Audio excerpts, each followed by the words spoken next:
তুমি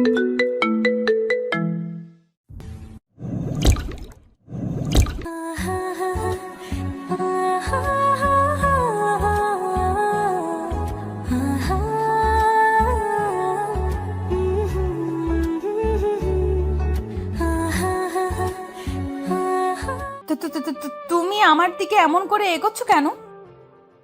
বর বউয়ের দিকে কেন এগোই জানেন না আপনি?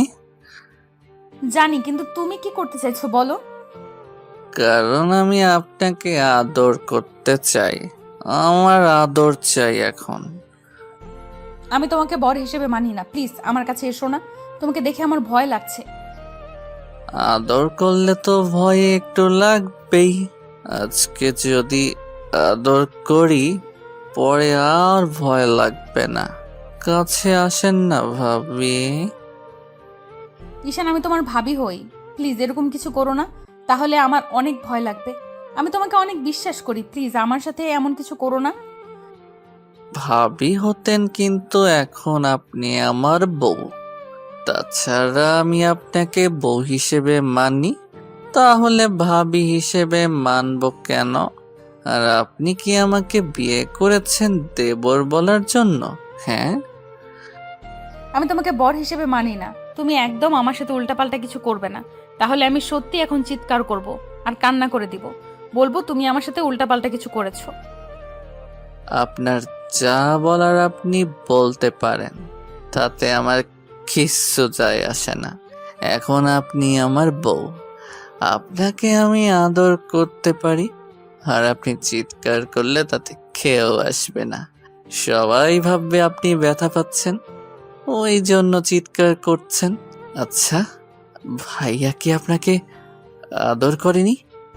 নাকি যে আপনি ব্যথা পাবেন? নাকি আপনি এখনো ভার্জিন আছেন? আমার তো মনে হয় না। তার উপর আপনার যে সুন্দর ফিগার, আর যে হট দেখতে, আপনি বিয়ের আগে তো আপনার বয়ফ্রেন্ডের সাথেই সব হয়ে যাওয়ার কথা। ছি ঈশান, তুমি এসব কি বলছো? তুমি এগুলো বলতে পারলে আমাকে? আমি না তোমার ভাবি হই? তুমি এগুলো আমাকে নিয়ে কি করে চিন্তা করতে পারো? পারো না, প্লিজ। আপনি আমাকে যা ভাবার ভাবতে পারেন। তাছাড়া আপনি তো দেখতে সত্যি অনেক হট অ্যান্ড সেক্সি। তাছাড়া ভাইয়ার সাথে আপনার কিছু না হলেও আপনার তো বয়ফ্রেন্ড ছিল, তাই না? তাহলে তার সাথে কিছু হয়নি? ঈশান, আমি কিন্তু তোমার ভাবি হই। তুমি আর একটা বার এসব উল্টাপাল্টা কথা বললে আমি তোমার গায়ে হাত তুলতে বাধ্য হব। সেটা কি খুব ভালো হবে? দেখেন, আপনি আমাকে যতই ভাবি বলে এড়িয়ে যাওয়ার চেষ্টা করেন, আমাকে দেবর সাজিয়ে দূরে সরিয়ে দেওয়ার চেষ্টা করেন, এখন তো আমি আপনার পর। তাহলে আপনি আমার থেকে দূরে সরে যাবেন কেন?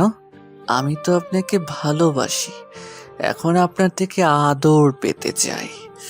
তাহলে আপনি আমাকে আদর করতে দিবেন না কেন? নাকি আমি দেখতে খারাপ ভাবি বলেন?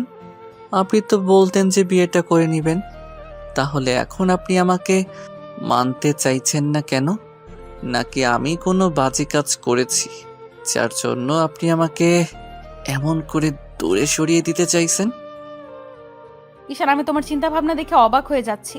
একে তো তুমি আমাকে নিয়ে এরকম বাজে চিন্তা ভাবনা পোষণ করো, তারপর এমন করে তুমি মাতলামি করতেছো। তুমি কি খেয়েছো আমাকে একটু বলবে?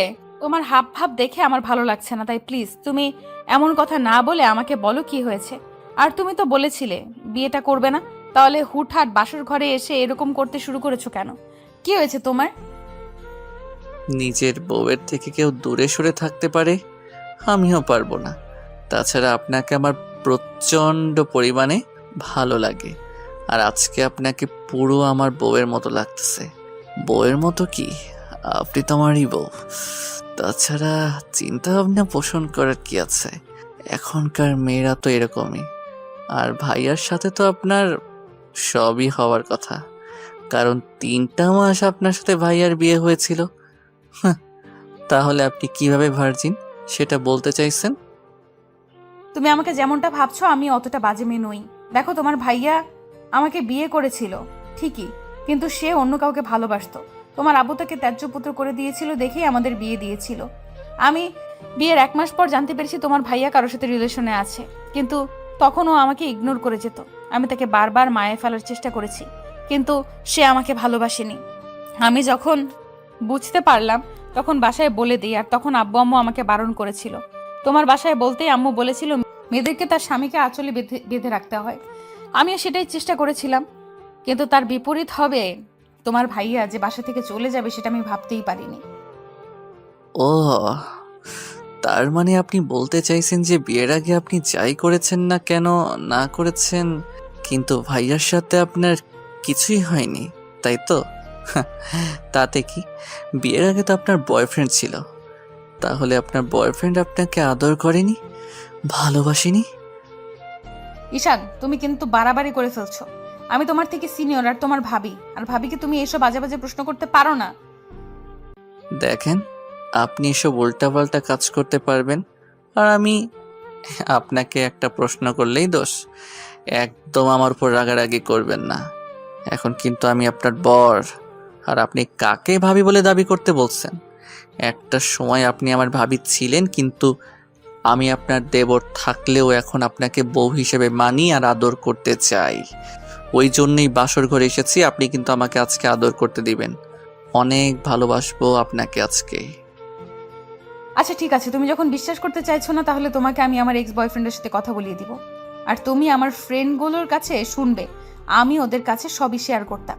আর যদি তোমার সন্দেহ হয় তাহলে তুমি সেটা চেক করে দেখতে পারো। আর তাছাড়া আমার কোনো ইন্টেনশন ছিল না বিয়ের আগে কারোর সাথে এরকম কিছু করার। আমার বয়ফ্রেন্ড আমাকে অনেকবার বলেছিল, তাই আমি ওর সাথে ব্রেকআপ করে দিয়েছি। আর এখন তুমি যে আমাকে এমন করে সন্দেহ করবে, আমি সেটা ভাবতেই পারিনি।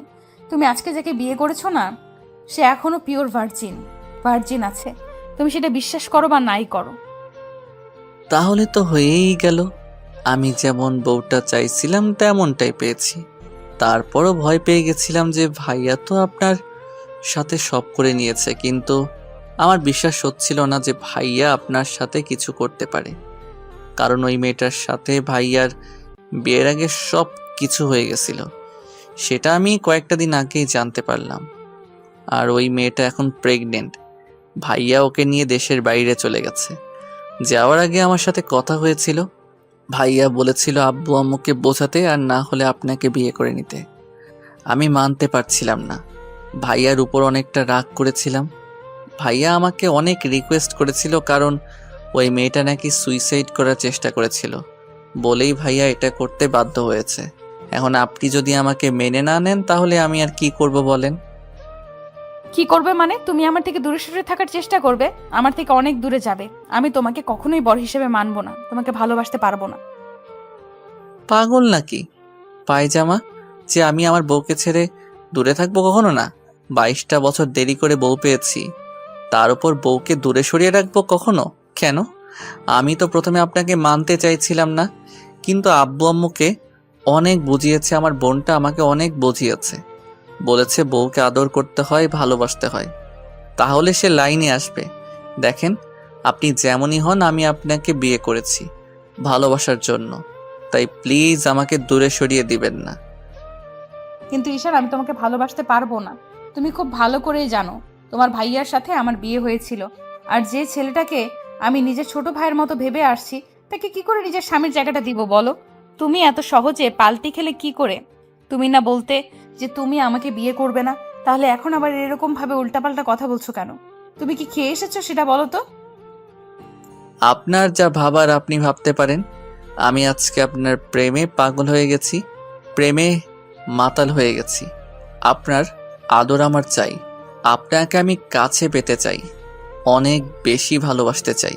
প্লিজ আমাকে আটকাবেন না, না হলে আমাকে জোর করে সবটা করতে হবে। আর আটকাবেন কি, আজকে আপনি চাইলেও আমাকে আটকাতে পারবেন না, তাহলে সেটা আপনার জন্য খুব খারাপ হবে। আমি জোর করে আপনাকে আদর করব, ভালোবাসবো। তুমি আমার সাথে এমনটা করতে পারো না, আমি তোমাকে খুব ভালো ছেলে বলেই জানি। আর তুমি যদি এরকমটা করো, তোমার উপর যতটুকু বিশ্বাস আমার আছে, তাহলে সেইটুকু বিশ্বাস হারিয়ে যাবে। আমি তো এটাই বুঝতে পারছি না যে আপনার আমার উপর থেকে বিশ্বাসটা হারিয়ে যাবে কেন। আমি না এখন আপনার স্বামী, আমি আপনাকে আদর করতেই পারি। তাছাড়া আমি তো আপনাকে ভালোবেসে ফেলছি। আপনি জানেন না, আপনাকে প্রচণ্ড পরিমাণে আমার কাছে পেতে ইচ্ছা করছে। প্লিজ একটু কাছে আসেন না, এভাবে আটকে দিয়েন না আমাকে। তোমাকে আর কত বোঝাতে হবে যে আমি এটা করতে পারবো না? তুমি খুব ভালো করে জানো যে আমি তোমাকে ছোট ভাইয়ের মতো দেখি। আমাদের মাঝে দেবর আর ভাবির সম্পর্ক, তোমার আর আমার মাঝে। তাহলে তুমি কি করে বলতে পারছো এরকম কথা? তুমি কেন বুঝতে চাইছো না যে আমি তোমাকে কখনোই স্বামীর অধিকারটা দিতে পারবো না? তুমি শুধু শুধু পাগলামি করে আমাকে বিয়েটাই করলে। তোমাকে আমি বোঝাতেই পারলাম না এসব সম্ভব না ঈশান। বারবার এসব কথা বলে আমাকে রাগিয়ে দিয়েন না প্লিজ। তারপর উল্টাপাল্টা কিছু একটা করে ফেললে তখন কিন্তু আপনারই খারাপ লাগবে। সেটা কি খুব বেশি ভালো হবে বলেন? আমি জানি আপনার কোথাও কোনো রিলেশন ছিল না, তাহলে কেন আমাকে স্বামী হিসেবে মেনে নিতে পারবেন না বলেন? কি সমস্যা আপনার আমাকে মেনে নিতে? বললামই তো, তোমার আমার মাঝে দেবর ভাবির সম্পর্ক ছিল, তাহলে কি করে মেনে নেব তোমাকে? আমি তো বলেই দিলাম এইসব মেনে নেওয়া সম্ভব না। তারপরেও তুমি কেন বুঝতে চাইছো না? তুমি বুঝতে পারছো না আমি তোমাকে ভালোবাসতে পারবো না, আর না তোমাকে নিজের সাথে মিশিয়ে নিতে পারবো।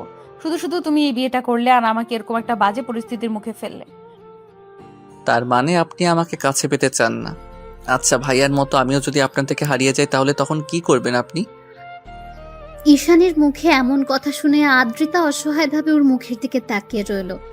আদ্রিতার মুখটা নিমেষের মধ্যে কালো হয়ে গেছে। ঈশান বুঝতে পারলো আদ্রিতার ভেতরে একটা খারাপ লাগা কাজ করছে। এমনিতেই প্রথমবার ভাইয়াকে বিয়ে করার পর যখন ওর ভাইয়া ওদেরকে ছেড়ে চলে গেছে, তখন আদ্রিতা অনেকটা আপসেট ছিল, অনেক কান্নাকাটি করেছিল। আদ্রিতার মুখটা কালো দেখে ঈশান বলতে লাগলো, সামান্য একটু কথাটা সহ্য করতে পারলেন না? তাহলে যদি সবসময় এরকম ইগনোর করে দূরে সরিয়ে দেন তখন আমিও আপনার থেকে দূরে সরে যাব। যদি ভাইয়ার মতো অন্য কারো প্রতি আসক্ত হয়ে পড়ি সেটা মেনে নিতে পারবেন না। কখন আমাকে কাছে পাবেন না, তখন না শত চাইলেও আমাকে আর নিজের করে পাবেন না। ভালোবাসাটাকে আগলে রাখতে হয়, সেটা কি আপনি জানেন না? তাহলে ন্যাকামিটা করেন কেন? আদ্রিতা মাথা নিচু করে রইল। ঈশান দুলতে দুলতে একটা জায়গায় গিয়ে বসে পড়লো আর বলল, সত্যি করে একটা কথা বলেন তো, আমার কি দোষ ছিল এতে? আমার কি ইচ্ছে করে না নিজের বউকে ভালোবেসে কাছে টেনে নিতে, তাকে আদর করতে? নাকি তাকে কাছে পাওয়ার কোনো অধিকার আমার নেই বলেন? ঈশান, আমি জানি আমার দোষ এটাই যে আমি আপনার জুনিয়র, আপনার দেবর ছিলাম। আপনার থেকে আমার মাত্র 3টা বছরের ডিফারেন্স, তাহলে কেন আপনি আমাকে ভালোবাসতে পারবেন না? কি এমন অন্যায় করেছি আমি যার জন্য আপনি আমাকে স্বামীর অধিকার দিতে পারবেন না? আচ্ছা, আপনি তো সময় নিলে পারেন, তারপরও আপনি সেটা করতে চাইছেন না। কি এমন সমস্যা আমার মধ্যে? আমি দেখতে খারাপ, বাজে ছেলে যার জন্য আপনি আমাকে ভালোবাসতে পারবেন না? তাহলে বিয়ে করেছিলেন কেন? আমার কি কোনো ইচ্ছা স্বপ্ন থাকতে পারে না? 22টা বছর ধরে নিজের মধ্যে ভালোবাসাটাকে জমিয়ে রেখেছি। কখনো কাউকে ভালোবাসিনি শুধু বউকে ভালোবাসবো বলে। আর এমন একজনকে বিয়ে করলাম যে কিনা কিছুদিন আগেও আমার ভাইয়ার বউ ছিল। আর ভাইয়া এরকম একটা পরিস্থিতিতে ফেলে তার বউকে আমাকে বিয়ে করতে বাধ্য করলো। এই দোষটা কি আমার বলেন? আমি তো পরিস্থিতিটাকে মেনে নিয়েছিলাম, ভাগ্যটাকে মেনে নিয়ে আপনার সাথে সবটা নতুন করে সাজানোর চেষ্টা করেছিলাম। আপনি কি করলেন? আমার সবটা ভেঙে দিলেন। আমি বাসর ঘরে আসতেই আপনি আমাকে এমন রিজেক্ট করলেন। আসলে ভালোবাসাটা আমার জন্য না। আমি যদি আর 10টা ছেলের মতো বকাটে হতাম তাহলে আপনি ঠিকই আমাকে ভালোবাসতেন।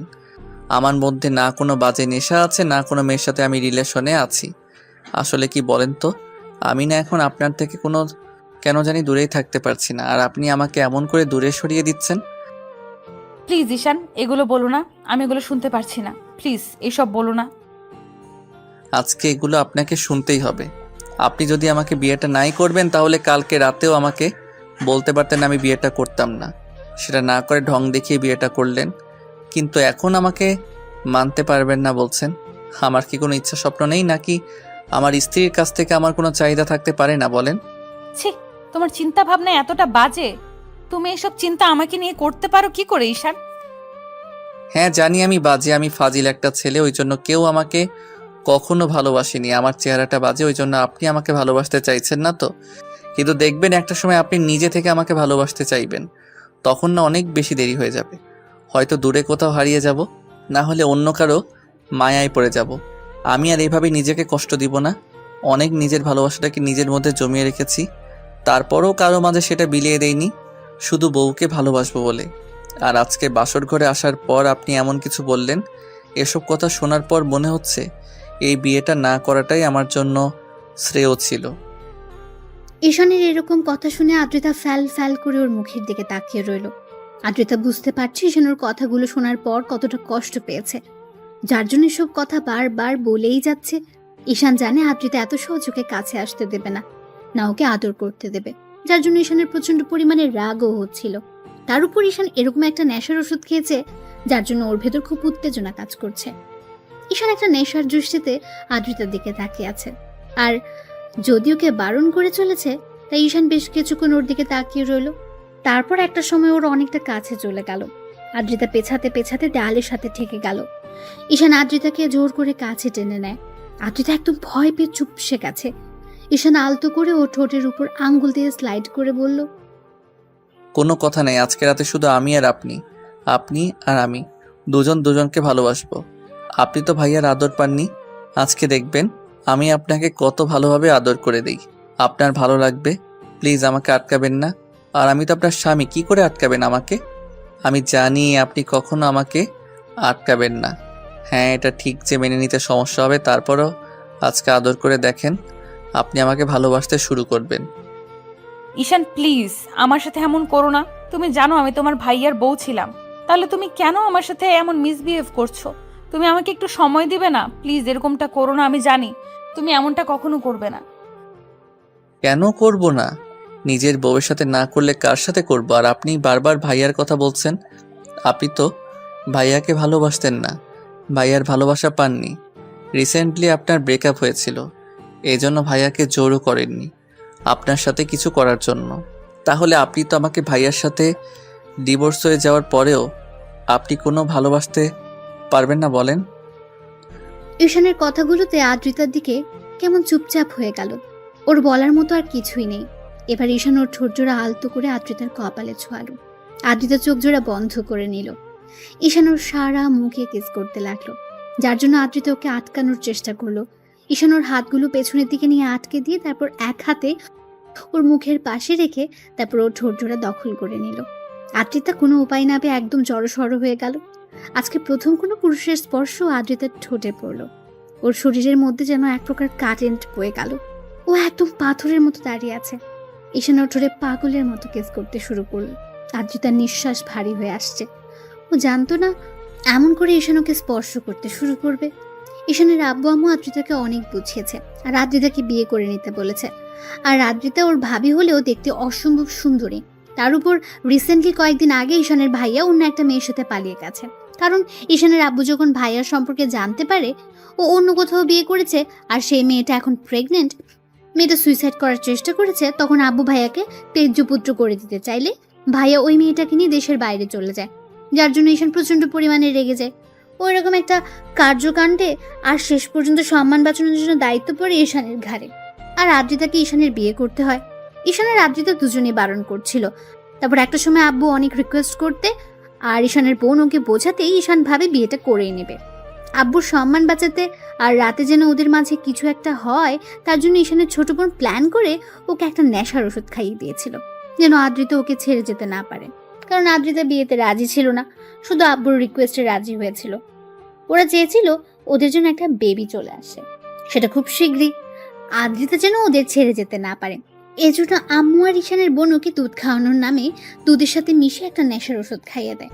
ওষুধটার কাজ শুরু করতে আরম্ভ করলে ঈশানের বোন ওকে বাসর ঘরে পাঠিয়ে দেয়। ঈশান বাসর ঘরে এসে দেখে আদ্রিতা বিছানার উপর গোমটা দিয়ে বসে আছে। তারপর যখন উঠে এসে ওকে সালাম করতে যায় তখন ঈশান ওকে উঠিয়ে নেয়। তারপর বুকের সাথে জড়িয়ে ধরতে আদ্রিতা ওকে ছেড়ে দিয়ে কিছুটা দূরে সরে গেল। তখন ঈশান আর আদ্রিতার মাঝে কি কথা হলো সেটা তো আপনারা জানতেই পারলেন। তো ঈশান আদ্রিতার ঠোঁট জোড়া ছেড়ে দিয়ে ও সারা মুখে কিস করতে শুরু করে। তখন আদ্রিতা ওকে সরানোর জন্য বলতে শুরু করলো, ঈশান প্লিজ আমাকে ছেড়ে দাও, তুমি আমার সাথে এমনটা করতে পারো না। অন্তত তুমি তো আমাকে কয়েকটা দিন সময় দিবে আমাকে একটু মানসিকভাবে প্রস্তুতি নেওয়ার জন্য। তুমি সেটা না করে এরকম করতেছো, প্লিজ আমাকে ছেড়ে দাও। মানসিকভাবে তৈরি হওয়ার জন্য অনেক সময় পাবেন। আজকে আমার আদর করতে ইচ্ছা করছে আপনাকে। আপনাকে কেউ আদর করেনি। আমি আমার ভার্জিন বউটাকে আজকে অনেক আদর করব, পরিপূর্ণতায় ভরিয়ে দেব। প্লিজ আমাকে বাধা দিয়েন না, তাহলে কিন্তু আপনারই কষ্ট হবে। আপনি আমার বুকের সাথে জড়িয়ে ধরে রাখেন, আমার সাথে রেসপন্স করেন, দেখেন আপনার ভালো লাগবে। আদ্রিতা কিছু বলে ওঠার আগে ঈশান ওকে কোলে তুলে নিল, তারপর ব্যাডে শুইয়ে দিল। আদ্রিতা কিছু বলার আগে ঈশান ওর সারা মুখে, নাকে, কানে, গলায় আর ঘাড়ে কিস করতে লাগলো। আর আদ্রিতা ভাবছে এই পাগলটাকে এখন কি করে শান্ত করবে, হয়তো পারবে না। আর এখন ঈশান ওর স্বামী, তাই চাইলে ওকে আটকানো সম্ভব না। আর আদ্রিতা ঈশানের শরীরের উত্তাপে বুঝতে পারছিল ও হয়তো নেশা করে এসেছে। না হলে যে ছেলেটা ওর সাথে ভালোভাবে কথাই বলতে পারতো না, সে ছেলেটাই আজকে ওকে এমন করে স্পর্শ করছে। ঈশান পুরো মাতাল মাতাল হয়ে আছে। আর আদ্রিতা যদি এখন ওকে আটকানোর চেষ্টা করে তাহলে হয়তো প্রচন্ড পরিমাণে রেগে যাবে, তাহলে ঈশান ওর সাথে সবটাই করতে পারে। তাই আদ্রিতা চুপ করে রইল। ঈশানও সুযোগ পেয়ে আদ্রিতাকে আদরের মাত্রা বাড়িয়ে দিল। আদ্রিতা নিঃশ্বাসটা ভারী হয়ে আসছে, ওর বুকটা ক্রমশ ওঠানামা করছিল। আদ্রিতার গরম নিঃশ্বাসের শব্দে ঈশান বুঝতে পারছিল ও প্রচন্ড পরিমাণে উত্তেজিত হয়ে গেছে। তার উপর প্রথম কোনো পুরুষ ওকে স্পর্শ করেছে। ঈশান আদর করতে করতে নিচের দিকে নামলো। তারপর হুটহাট করে আদ্রিতার বুকের উপর থেকে শাড়ির আঁচলটা সরিয়ে দিতে ও চোখ জোড়া বন্ধ করে নিল। ঈশানও সাথে সাথে আদ্রিতার বুকের উপর ডিপলি কয়েকটা কিস করে দিল।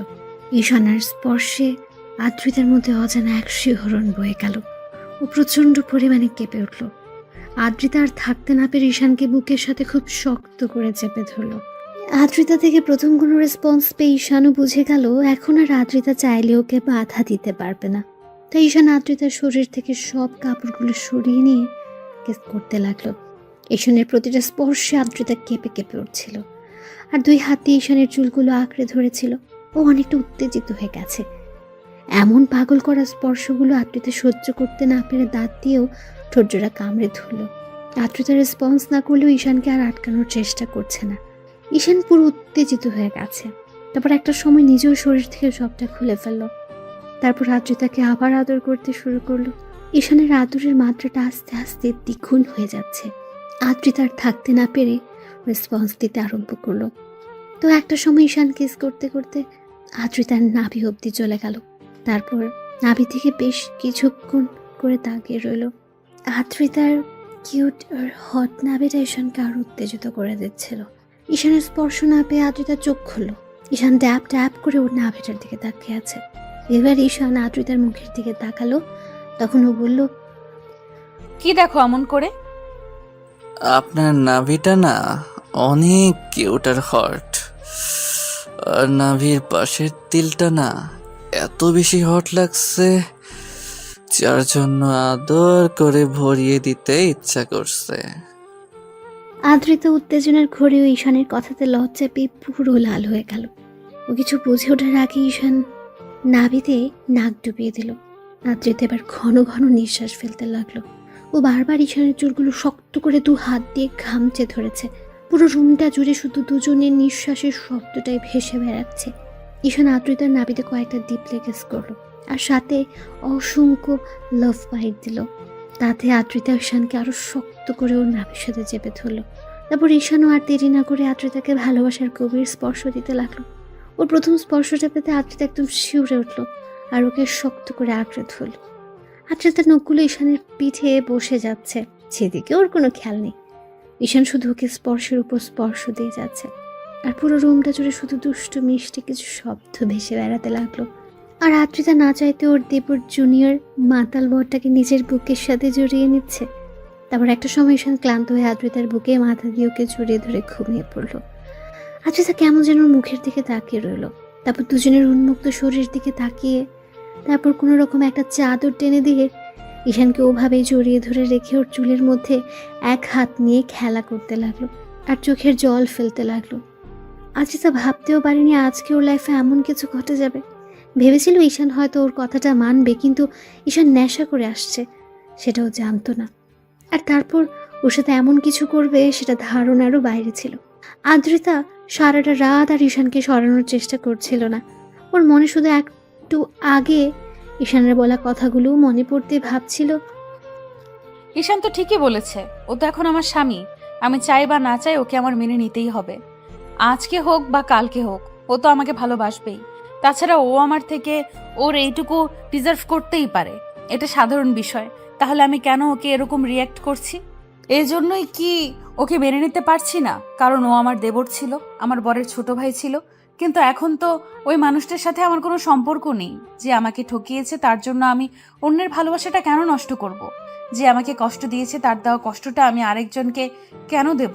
হ্যাঁ, ওকে হয়তো মেনে নিতে কষ্ট হবে, কিন্তু আজকে ও যেটা জোরপূর্বক করেছে, এটা না করলে বুঝতেই পারতাম না স্বামী স্ত্রীর মাঝে এত ভালো মুহূর্ত থাকতেই পারে। তাছাড়া একটা স্বামী তার বউকে এরকম করে ভালোবাসতে পারে। আর যখন আমার কাছে আসলো তখন এত বেশি অস্বস্তি লাগছিল, তাহলে এখন এরকমটা হচ্ছে কেন? ও আমার বুকে শুয়ে আছে, তারপরও তো আমি ওকে সরিয়ে দিচ্ছি না। তাহলে কি আমি ওকে ভালোবাসতে পারবো? আচ্ছা, যখন আমাকে আদর করছিল তখন তো আমি ওকে সরিয়ে দিতে পারলাম না। কি করব? আমি তো কিছুই বুঝতে পারছি না। ওকে ভালোবাসতে পারবো নাকি দূরে সরিয়ে দিব? তাছাড়া ও এখন আমার স্বামী, আমি কি করে ওকে দূরে সরিয়ে দিব? তার উপর আব্বু আম্মু আমাকে এত বেশি ভালোবাসে, নিজের মেয়ে ভাবে। আমি কি ওকে কষ্ট দিব? যার জন্য এরকম একটা পরিস্থিতিতেও এই বাড়িতে আবারও দ্বিতীয়বার বউ করে এনেছে। তাহলে কেন আমি ওকে মেনে নিতে পারবো না? এত ভালোবাসা যারা আমাকে দিয়েছে তাদের ছেলেকে আমি কি করে কষ্ট দিব? আদ্রিতা এরকম করে ভাবছিল, ওর চোখ দিয়ে পানি পড়ছে। ভাবতে ভাবতে অনেকটা রাত গভীর হয়ে যায়, আর আদ্রিতাও ঈশানকে বুকে নিয়ে ঘুমিয়ে পড়ে। পরদিন জানালার গ্লাস ভেদ করে ভোরের মিষ্টি রোদের আলো এসে আদ্রিতার মুখে পড়ল। আদ্রিতার ঘুমটা ভেঙে গেল। ও চোখ জোড়া খুলতে বুকের উপর কিছু ভারী একটা অনুভব করলো। দেখলো ওকে খুব শক্ত করে জড়িয়ে ধরেছে, আর বাচ্চাদের মতো ওর বুকে মুখ গুজে আছে। আদ্রিতার মুখে আপনা আপনি একটা হাসি ফুটে উঠল। আবার পরক্ষণে কালকে রাতের কথা ভাবতে ওর হাসি মাখা মুখটা লজ্জায় একদম লাল হয়ে গেল। খেয়াল করলো ঈশান ওকে এত শক্ত করে জড়িয়ে ধরে রেখেছে, যার জন্য মনে হচ্ছে ওর বুকের মধ্যেই ঢুকে যাবে। আদ্রিতা কিছুক্ষণ ওর মুখের দিকে তাকিয়ে রইল। আদ্রিতা বারবার কালকের রাতের কথা ভেবে লজ্জায় পুরো লাল হয়ে যাচ্ছিল, কারণ কালকে রাতে ঈশান ওকে এত এত বেশি আদর করেছে, যেটা আদ্রিতার কল্পনাতেও ছিল না। ঈশান ওকে এত বেশি গভীরভাবে স্পর্শ করেছিল যে মুহূর্তটাকে আদ্রিতা কখনোই ভুলতে পারবে না।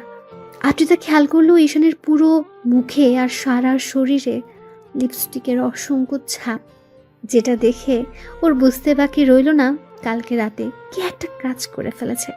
সাথে সাথে ওর মুখটা লজ্জায় লাল হয়ে যাচ্ছে। এবার আদ্রিতা নিজে নিজে বলতে আরম্ভ করলো, ইস, এগুলো কখন করলাম? এগুলো যদি এই পিচ্চিটা দেখে তাহলে তো ও পুরো লজ্জায় ফেলে দিবে। ও তো প্রশ্নের উপর প্রশ্ন করেই চলবে, বলবে আমি ওকে ভালোবাসি না, তাহলে ও আমাকে স্পর্শ করলে তখন ওকে আটকে দিলাম না কেন? এইসব বলে বলে তো পিচ্চিটা আমাকে লজ্জায় পুরো শেষ করে দিবে। কি করে পারলাম আমি এমন একটা কাজ করতে? আদ্রিতা কথাগুলো ভাবছে আর লজ্জা মাখা হাসি দিচ্ছে। আবার পরক্ষণে ওদের কয়েকদিন আগেরকার সম্পর্কের কথাটা ভেবে মুখটা কালো হয়ে গেল। আর কালকে রাতে ঈশান যে ওকে জোরপূর্বক কাছে টেনে নিয়েছে, সেটা ভেবে আদ্রিতা কিছুক্ষণ চুপ করে রইল। ঈশান ঘুমিয়ে আছে, আর আদ্রিতার মনে হলো এখন ফ্রেশ হওয়া দরকার। প্রায় 8টা বেজে যাচ্ছে, কিন্তু পিচ্চিটা ওকে ছাড়ছে না। তাই আদ্রিতা ঈশানকে একটু ধাক্কা দিয়ে ডাকতে লাগলো, ঈশান, এই ঈশান ওঠো, অনেক বেলা হয়ে গেছে, এখন ছাড়ো আমাকে। আদ্রিতার ডাকাডাকিতে ঈশান তো উঠলোই না, বরং ওকে একটু ধাক্কা দিতে ঈশান চোখ মুখ কুঁচকে ওকে আরো শক্ত করে জড়িয়ে ধরলো। ঈশানের এমন কর্মকাণ্ডে আদ্রিতা এবার ফিক করে হেসে দিল। ঈশানের মুখটা একদম বাচ্চাদের মতো লাগছিল, তার উপর লিপস্টিকের অসংখ্য ছাপে মুখটা পুরো লাল হয়ে আছে। আদ্রিতা বারবার ওকে ডাকতে লাগলো। তখন ঈশান বলতে আরম্ভ করলো, আম্মু যাও তো, আমাকে একটু ঘুমাতে দাও না, আমার অনেক ভালো লাগছে এভাবে ঘুমাতে। এই ফাজিল, আমি তোমার আম্মু না, তোমার ভাবি। ছাড়ো আমাকে, তুমি ঘুমাও, আমাকে অন্তত যেতে দাও। ঈশান আর কোনো কথা বলল না, তাই আদ্রিতা ওকে জোর করে ছাড়িয়ে নিল। তখন ঈশান কিছু একটা খুঁজতে লাগলো। আদ্রিতা কোল বালিশটাকে এগিয়ে দিলে ঈশান কোল বালিশটা জড়িয়ে ধরল। আদ্রিতা বিছানা ছাড়তে বুঝতে পারলো শরীরে কিছু নেই, তাই কোনো রকম একটা চাদর পেয়েছি, তারপর ওয়াশরুমে চলে গেল। আদ্রিতা ওয়াশরুমে গিয়ে কিছুক্ষণ বেসিনের সামনে দাঁড়িয়ে নিজেকে দেখতে লাগলো। আদ্রিতা খেয়াল করলো ওর ঘাড়ে আর গলায় অসংখ্য কামড়ের দাগ, যার জন্য ওর প্রচন্ড লজ্জা লাগছিল। আবার যখনই মনে হচ্ছিল কামড়গুলো ওর জুনিয়র বরটা দিয়েছে, দুদিন আগেও যে ওকে ভাবি বলে ডেকেছে, আর কালকে রাতে সেই জুনিয়র দেবতাই ওকে এত বেশি ভালোবেসেছে। ঈশান আদ্রিতার পূর্বের সম্পর্কের কথাটা মনে হতে ওর মুখটা কালো হয়ে গেল। আদ্রিতা একটা দোটানার মধ্যে আছে। একবার মনে হচ্ছিল ঈশানকে মেনে নিতে পারবে, আবার পরক্ষণে মনে হচ্ছিল হয়তো মানতে পারবে না। আদ্রিতা শাওয়ার নিচ্ছে আর ভাবছে, আচ্ছা ঈশান, এখন থেকে কি রোজ এমন করে আদর দিবে, নাকি কালকে নেশার ঘরে আসছিল বলে এরকম একটা কাজ করেছো? আদ্রিতা কথাগুলো ভেবে পুরো পাগল হয়ে যাচ্ছে। শাওয়ার নেওয়া শেষ করে বেরিয়ে আসলো সে। ঈশান এখনো ঘুমোচ্ছে। আদ্রিতা প্রথমবারের মতো একটা শাড়ি পরে রেডি হয়ে নিল। তারপর নিচে আসতে দেখলো আম্মু আর কাজের লোকটা রান্না করছে। তখন আম্মুর পাশে দাঁড়াতে আম্মু ওর দিকে তাকিয়ে একটু মুচকি হেসে বলতে লাগলো, কি হলো মামুনি, এত সকালে তুমি রান্নাঘরে আসলে যে? আম্মু রোজই তো আসি, তাহলে আজকে আর নতুন কি হলো? কিন্তু আজকে এসব জিজ্ঞেস করছো যে? জিজ্ঞেস করবো না? কালকেই তোমাদের বিয়েটা হলো, আর তুমি আজকেই রান্নাঘরে চলে আসছো? আম্মুর কথাতে আদ্রিতার মুখটা কালো হয়ে গেল। মনে পড়ে গেল ঈশানের ভাইয়ার বউ হয়ে প্রথম যেদিন এ বাড়িতে এসেছিল। পরদিন সকালে আজকের মতো রান্নাঘরে আসছিল। আম্মু ওকে বকা দিয়েছিল। কথাগুলো মনে পড়তে আদ্রিতার মুখটা কালো হয়ে গেল। আম্মু বিষয়টা বুঝতে পেরে আর কিছুই বলল না। আদ্রিতা বলতে লাগলো, আম্মু প্রথম দিন তো এইভাবেই রান্নাঘরে এসেছিলাম, তাহলে আজকে আবার নতুন কি হলো? তাছাড়া এমন না যে আমি এই বাসায় নতুন বউ হয়ে আসছি তাই রান্নাঘরে আসতে পারবো না। মামুনি, সেটা ঠিক আছে, কিন্তু কালকেই তো তোমাদের বিয়ে হলো, তুমি এমন করে বলছো কেন? দেখো মামুনি, যেভাবেই তোমাদের বিয়েটা হোক, তারপরও সবেমাত্র বিয়েটা হলো, তাই তুমি আমাদের বাড়ির আবারও সেই নতুন বউ, তাই এরকম ভাবার কোনো কারণ নেই। তুমি রুমে যাও, ঈশানকে ডেকে উঠাও। ও কি ঘুমাচ্ছে নাকি উঠেছে? আদ্রিতার বারবার মনে হচ্ছে ঠিক এই কথাগুলো আম্মু প্রথমবার ওর বিয়ের পর বলেছিল, আর আজকেও এমনটা বলছে। আদ্রিতা বেশ কিছুক্ষণ চুপচাপ থেকে রুমে চলে গেল। ঈশান এখনো ঘুমোচ্ছে। আদ্রিতা ওকে আর ডিস্টার্ব করলো না, গিয়ে সোফায় বসলো আর ঈশানের মুখের দিকে তাকিয়ে রইল। ঈশান বারবার বালিশের এপাশ ওপাশ করছে। ওর শরীরে কালকে রাতের আদ্রিতার দেওয়া লিপস্টিকের ছাপগুলো এখনো স্পষ্ট, যার জন্য আদ্রিতাকে বারবার লজ্জায় পড়তে হচ্ছে। আদ্রিতা এক ধ্যানে ওর জুনিয়র বটার মুখের দিকে কতক্ষণ যে তাকিয়েছিল ঠিক নেই। তারপর হুঁশ ফিরতেই বুঝতে পারলো 9টা বেজে গেছে। বুঝতেই পারেনি কখন এতটা সময় পার হয়ে গেছে। এরই মাঝে আম্মুর ডাক পড়লো, ওদের নিচে যেতে বলছে। আদ্রিতা হুড়ুহুড়ি করে এসে ঈশানের পাশে বসে ওকে ডাকতে লাগলো, এই ঈশান, ঈশান ওঠো, দেখো কত বেলা হয়ে গেছে। এত বেলা অবধি শুয়ে থাকলে সবাই কি ভাববে বলো? ঈশানের ঘুমটা যেন ভাঙতেই চাইছে না, তাই আদ্রিতা একটু জোরে সরে ধাক্কা দিল। ঈশান তাড়াহুড়ো করে উঠে বসলো। খেয়াল করলো আদ্রিতা ড্যাব ড্যাব করে ওর দিকে তাকিয়ে আছে। ঈশান কিছু বুঝে ওঠার আগে আদ্রিতা বলতে লাগলো, কি সমস্যা কি তোমার? সে কখন থেকে ডাকছি, উঠছই না, কি হয়েছে দেখি? কি হবে মানে, একটু কি ঘুমাতেও দিবেন না? আমি এই বেডে কেন, আর আপনি এখানে কি করছেন? হ্যাঁ, এখন তো ভুলে যাবেই। অন্তত এইটুকু তো মনে আছে কালকে আমাদের বিয়ে হয়েছে, নাকি এখন আবার আমাকে ভাবি বলে ডাকবে? আদ্রিতার দ্বারা এরকম কথাতে ঈশানের মনে পড়তে লাগলো কালকে তো ওদের বিয়ে হয়েছে। তারপর বিয়ের পর থেকে রাতে বাসর ঘরে আসা পর্যন্ত কি হয়েছিল সবই মনে পড়তে লাগলো। এখনো ঈশানের মাথাটা ঝিমঝিম করছে। বেশ কিছুক্ষণ ওর ভাবি বউয়ের মুখের দিকে তাকিয়ে রইল। আদ্রিতা রাগী মুড নিয়ে বলতে লাগলো, কাল রাতে অনেক নাটক দেখিয়েছো, এখন আর কোনো নাটক দেখাতে হবে না। উঠো, যাও গোসল করে আসো, আম্মু আমাদের নিচে যেতে বলেছে। কেন গোসল করতে হবে কেন? ঢং না দেখিয়ে একবার ওয়াশরুমে গিয়ে নিজেকে আয়নায় দেখো, বুঝতে পারবে কেন গোসল করতে হবে। আদ্রিতার কথা বলে মুচকি হাসলো। তখন ঈশান নিজের শরীরের দিকে তাকালো, আর যেটা দেখলো সেটা দেখার জন্য মোটেও প্রস্তুত ছিল না। ঈশান চাদরটা একটু শরীরে থেকে সরিয়ে দেখলো অসংখ্য লিপস্টিকের ছাপ লেগে আছে, তার উপর শরীরে কিছুই নেই। ঈশান সাথে সাথে চাদর দিয়ে নিজেকে ঢেকে ফেলল। আদ্রিতা আবারও একটা ডেভিল হাসি দিতে ঈশান দৌড়ে ওয়াশরুমে ঢুকে গেল। তারপর ভ্যাসিনের সামনে দাঁড়িয়ে খেয়াল করলো ওর পুরো শরীরে লিপস্টিকের অসংখ্য ছাপ। ও পুরো লাল হয়ে আছে। ঈশান বলতে আরম্ভ করলো, আল্লাহ, কালকে রাতে কি একটা কাজ করে ফেলেছি। এসব কখন করলাম আমি? আর উনি বা আমার কাছে আসলো কখন? বিয়ে তো হয়েছিল সেটা মনে আছে, তারপর রুমে যখন আসলাম কেমন যেন মাথাটা ঝিমঝিম করছিল, তারপর তো আর কিছু মনে নেই। ঈশান অনেকক্ষণ যাবৎ মনে করার চেষ্টা করলো কিন্তু পারল না। তারপর শাওয়ার নিয়ে বের হতে খেয়াল করলো আদ্রিতা ওর জন্য ড্রেস নিয়ে বসে আছে। ঈশান আসতে দেখলে আদ্রিতা ড্যাব ড্যাব করে ওর দিকে তাকিয়ে আছে। ঈশান নিজের দিকে খেয়াল করলো ওর বুকের লোমগুলো থেকে পানি পড়ছে, যার জন্য আদ্রিতা ঘোর লাগা দৃষ্টিতে ওর দিকে তাকিয়ে আছে। ঈশান একটু লজ্জা পেয়ে গেল আর বলতে আরম্ভ করলো, কি দেখেন এমন করে? কি আর দেখবো, কালকে রাত্রি তো সবটাই দেখে নিয়েছি, আর তুমিও সবটাই দেখে নিয়েছো। এখন আবার নতুন করে কি দেখার আছে? মানে কি বোঝাতে চাইছেন কি আপনি? আমি কিন্তু কিছু করিনি। তুমিই করেছো। এখন নাটক করো না তো। আচ্ছা সত্যি করে একটা কথা বলো তো, কালকে রাতে কি খেয়েছিলে? কি হয়েছিল তোমার? ওরকম মাতলামি করছিলে কেন? আদ্রিতের মুখে এমন কথা শুনে ঈশান ধপাস করে বিছানায় বসে পড়ল। ওর মনে হতে লাগলো যে হয়তো কিছু একটা খেয়েছিল। ঈশান ভাবতে লাগলো কি খেয়েছিল। তারপর হুটহাট করে মনে হতে লাগলো যে রুমে আসার আগে ওর বোন ওকে 1 গ্লাস দুধ খাইয়ে দিয়েছিল, আর দুধের সাথে হয়তো কিছু একটা ছিল, কারণ দুধটা খাওয়ার পর থেকে মাথাটা কেমন ঝিমঝিম করছিল। ঈশানের মনে হতে লাগলো শেষ পর্যন্ত ছোট বোনের সাথে এমনটা করলো। তাই ঈশান বেশ কিছুক্ষণ বসে থেকে বলতে লাগলো, আসলে কালকে একটু ড্রিঙ্কস করেছিলাম, ওই জন্য হয়তো এরকমটা হয়েছে। ছি, কি বলো এগুলো? তুমি আবার ছাই পাশ খাওয়া শুরু করেছো কবে থেকে? দেখো কালকে যেটা করেছো, ভুলেও কিন্তু আর এইসব খেয়ে আমার কাছে আসবে না। আদ্রিতা কথাগুলো রাগে মুড নিয়েই বলল, যার জন্য ঈশানের হুটহাট করে মনে হলো কালকে রাতে হয়তো ওদের মাঝে কিছু একটা হয়েছে। না হলে আদ্রিতা ওর সাথে কেমন অধিকার খাটাতে শুরু করেছে। তার উপর শরীরে লিপস্টিকের ছাপ দেখে ঈশান বুঝে গেছে কিছুটা একটা হয়েছে। আর যেটা হয়েছে সেটা ঈশান হয়তো মনে করতে পারছে না, কিন্তু খুব গভীর একটা সম্পর্ক ওদের মাঝে স্থাপন হয়েছে। তাই ঈশান বলতে লাগলো, আচ্ছা ঠিক আছে, ওগুলো খেয়ে আসবো না, এমনি তো আপনার কাছে আসতে পারি, তাই না? বলে ঈশান একটু মুচকে হাসলো। তখন আদ্রিতা কেমন করে যেন ওর দিকে তাকিয়ে রইলো। তো আদ্রিতা লজ্জায় আর কথা বলতে পারলো না। ঈশান রেডি হয়ে নিতে চলে গেল। আদ্রিতাও পেছন পেছন গেল। তারপর সিঁড়ির কাছে আসতেই দুজন একসাথে নামলো। দুজন খাবার টেবিলের সামনে আসলো। ঈশান চেয়ার টেনে বসলো, আর আদ্রিতাকে দাঁড়িয়ে থাকতে দেখে আম্মু ওকে ইশারায় ঈশানের পাশে বসতে বলল। আদ্রিতাও বসলো। এবার ঈশান খেয়াল করলো ওর ছোট বোন মিহি কেমন করে যেন ওর দিকে তাকিয়ে আছে আর মুচকি মুচকি হাসছে। তখন ঈশান ভাবলো, কি মনে করেছিস আমি কিছুই বুঝতে পারিনি? তোর জন্য সব হয়েছে। তুই উল্টাপাল্টা জিনিস খাইয়ে দিয়েছিস আমাকে, আর যার জন্য ভাবির সাথে আমি এমন একটা কাজ করেছি। কি লজ্জায় পড়তে হলো।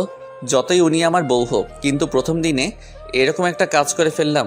হয়তো জোরপূর্বক ওনার সাথে সবটা করেছি, যার জন্য উনি এমন রাগ দেখাচ্ছে।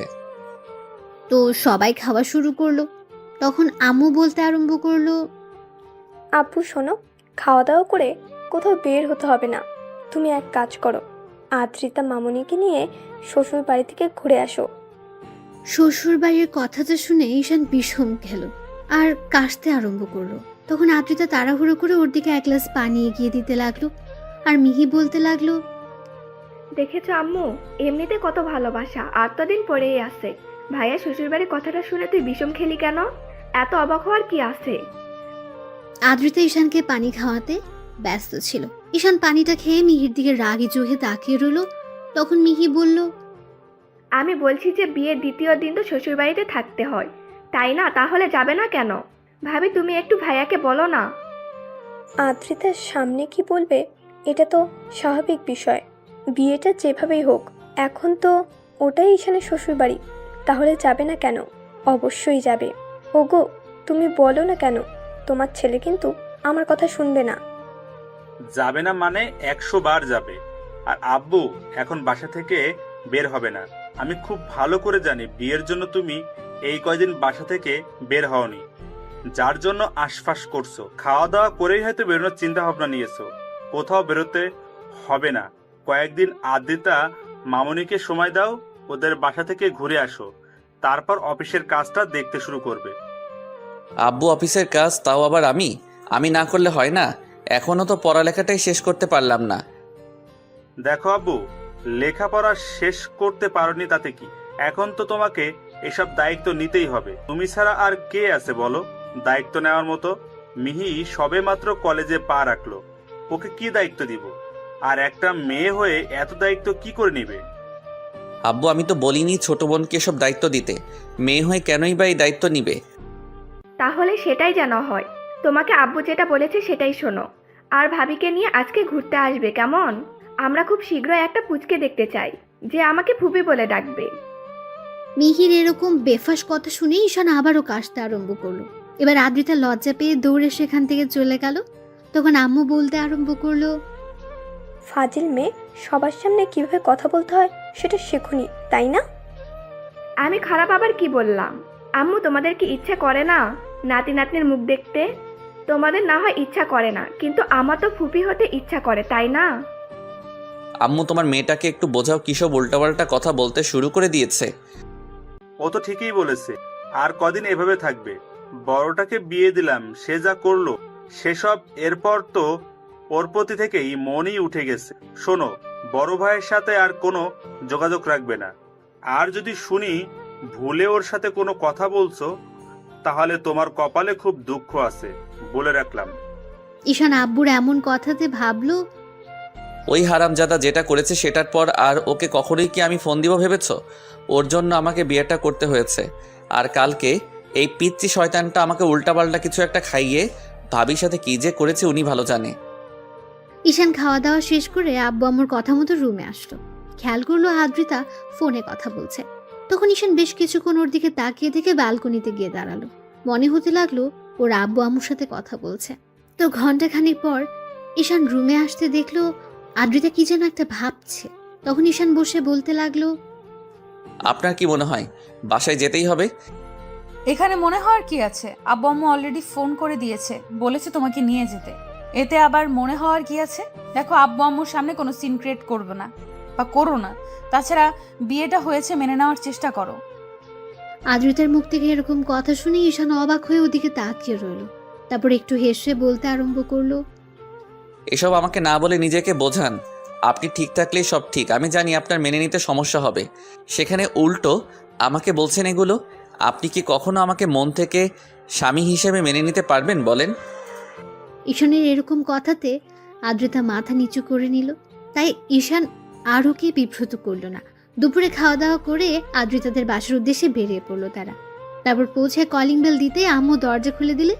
দুজনে আব্বু আম্মুর সাথে বেশ কিছুক্ষণ কথা বললো। আদ্রিতার আম্মু ওকে বললো ঈশানকে রুমে নিয়ে যেতে। দুজনে রুমে আসলো আর ঈশান বিছানায় ধপাস করে শুয়ে পড়লো। আর আদ্রিতা বলতে লাগলো, কি হলো, শুয়ে পড়লে যে? শরীর খারাপ লাগছে তোমার? বাহ, বরের জন্য এত মন কাঁদে ভাবতেই পারছি না কেউ আমার জন্য এতটা কেয়ারিং হতে পারে, এতটা বেশি টেনশন করে আমাকে নিয়ে।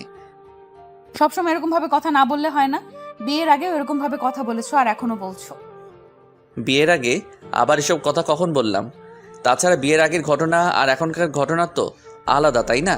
তখন আপনি আমার ভাবি ছিলেন আর আমি দেবর, আর এখন তো আমরা স্বামী স্ত্রী। তাহলে এগুলো বলা না বলার মধ্যে তো অনেক তফাৎ ছিল, তাই না?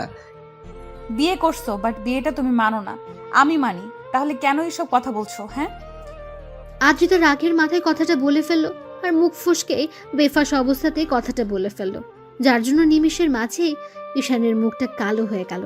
ঈশান ভেবেছিল কালকে রাতে যেটা হয়েছে এরপর হয়তো আজকে ওকে এসব কথা বলাতে দূরে থাকে কখনো ইগনোর করতে পারবে না। এখন ঈশান না চাইলেও আদ্রিতা মনে প্রাণে চাইবে ও যেন আদ্রিতার কাছে এসে ওকে এমন করে ভালোবাসে। কিন্তু আদ্রিতার এরকম একটা কথা শোনার পর ঈশান ওর মুখের দিকে তাকিয়ে রইল। তারপর বলতে লাগলো, হ্যাঁ, ঠিকই বলেছেন। আমি চাইলেও তো আর হবে না, আপনাকে তো আমাকে মন থেকে মানতে হবে। জানি না মানতে পারবেন কিনা। আদ্রিতাকে দেওয়ার মতো কোনো উত্তর নেই, তাই চুপ করে ওর মুখের দিকে কিছুক্ষণ তাকিয়ে রইল।